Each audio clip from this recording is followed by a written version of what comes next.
What we're going to do today, how to use apps to send and receive money from person to person. So like if you owe somebody $20 for something, or you split check at a restaurant, or you just want to send cash to somebody or receive cash from somebody, we're going to practice doing that as well. On PayPal is you can set up your connection to your debit card, your bank account, any of that. And then when you click that thing that says pay with PayPal, it'll go directly to this. You'll log in and it'll pay with whatever form of payment you want to use. But one of the cool things that PayPal can also do is you can send and receive cash from one person to another. And it has all the same sort of levels of security and protection that PayPal does when you pay with your debit card as well. So, you know, it's got enough security that you can feel safe sending money. You just need to make sure that you know the email address, the phone number, or the tag of the person that you're sending money to. So we're going to practice this really quick. So you see on here at the bottom, you have these links that say send, request, crypto, more. What we're going to deal with right now is this send one. Okay. And look, it's saying send my first payment. I haven't sent a payment yet.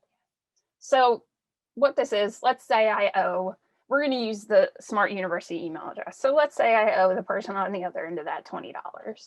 And it's easier for me to do it this way than to give them cash.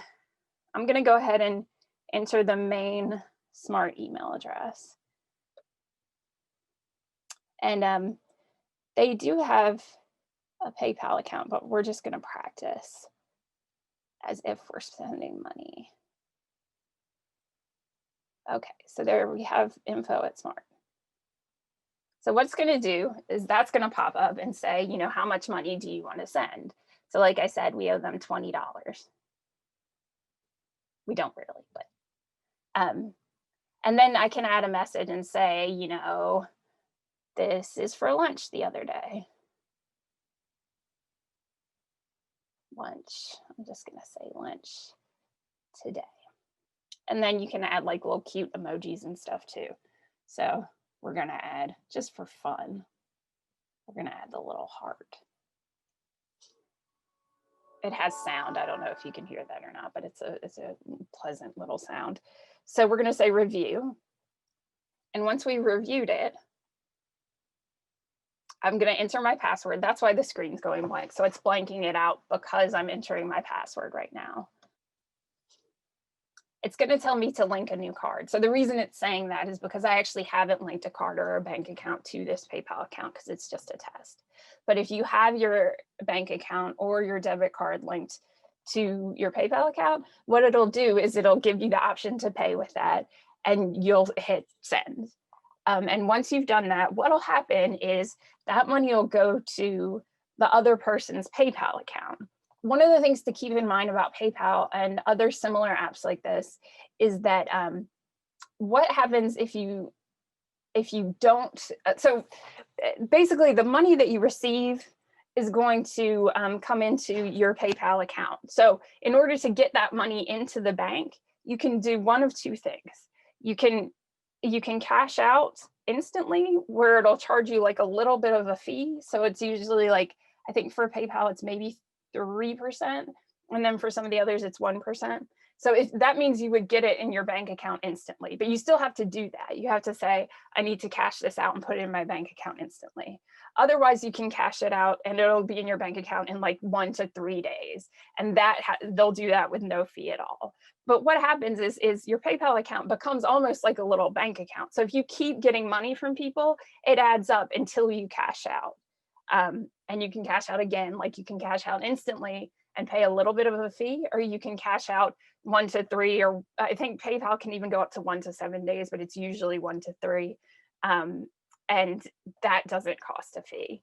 So just keep that in mind, that like that's part of the process as well. It doesn't automatically go instantly into your bank account. You actually have to do that extra step of cashing out. And you have money in your in your account, when you can go in and see you have money in your account, it'll give you the option to go ahead and cash that out. The other thing you can do is you can actually keep a little bit of money in your PayPal account if you use it a lot. So like if I got $20 from Smart and then, you know, I wanted to pay someone else $10, I don't need to cash out and then put that back in. I'll have that sort of like as a balance on my PayPal account. So I can use $10 of that $20 and I'll still have $10 sitting there that I can cash out if I want to. So there's a number of different ways to sort of use it depending on how often you use it. PayPal is nice because you have everything in one place. So if you're using PayPal to make online purchases, it may make sense for you to use PayPal to also send and receive cash as well, just because it's all in one place. You've already got your debit card hooked up there. So, you know, it's like it's one stop for everything. But if you don't use PayPal, or if you have other people that use different apps that you're sending money back and forth to a lot, one app that you can use is called Cash App. And I think a lot of people are using that these days. There's a whole bunch of these. There's one called Zelle, there's Venmo, there's Cash App, there's PayPal, there's a bunch. But Cash App is pretty popular. So I'm gonna show you that one too. And you see right here, it's this one that has the big old money sign on it. We're gonna click on Cash App. So I've already made a Cash App account. It's really, really simple. What you do is you download the Cash App from the Play Store, and then it'll ask you, it'll connect either to your cell phone number or your email address, and either is fine. And then you just put your name in, and eventually you'll add your bank account or debit card information. But for right now, I'm just sort of showing you how it works. So this is what you'll see once you've made your account. So whenever you open up the Cash App, it's just right here in front of you with the money. Okay. And so you can do one of two things. You can request money from someone or you can pay somebody. You can do both of those things in PayPal as well. So let's say let's practice requesting. So this is I'm going to tell someone that they owe me $20. All right. And I'm going to use the info at Smart again. And I just use that little shortcut at the bottom to type that in. And I'm going to say, this time I'm going to pretend like it was me that paid for lunch. So we're going to say lunch yesterday. So if I hit request right there at the top, right here, what that'll do is that'll send a message to that email address, that Cash App account, and say, you owe Francis $20 for lunch yesterday. And so then that'll give them the option to pay it out. So let's close that for a second. That's requesting. But then let's say, again, I actually owe that. So I'm going to pay that to info at Smart University.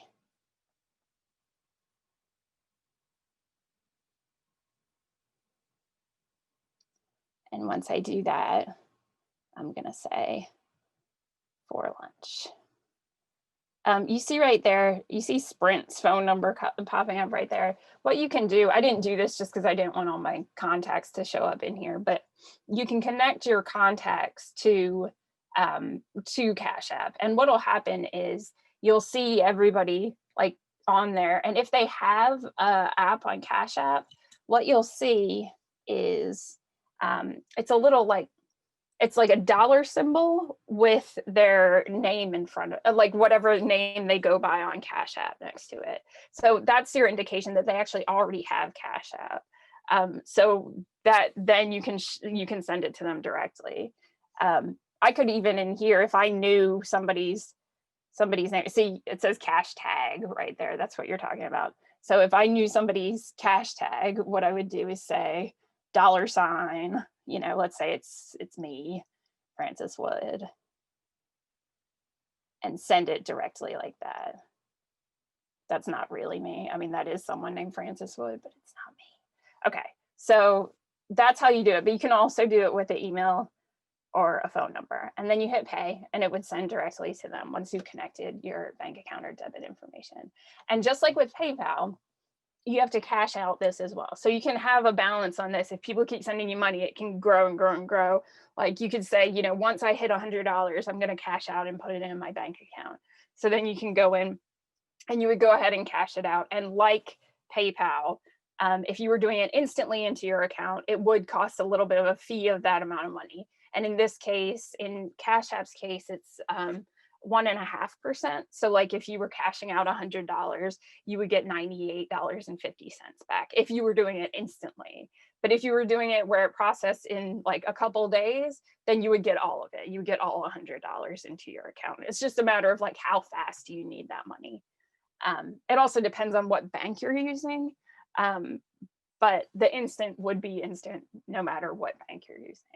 Cash App and PayPal, all of those apps work relatively similarly. So they should look pretty similar. They're meant to be very kind of user-friendly, where it's just like the main things you're doing on there are to send or receive money, and then to cash out eventually.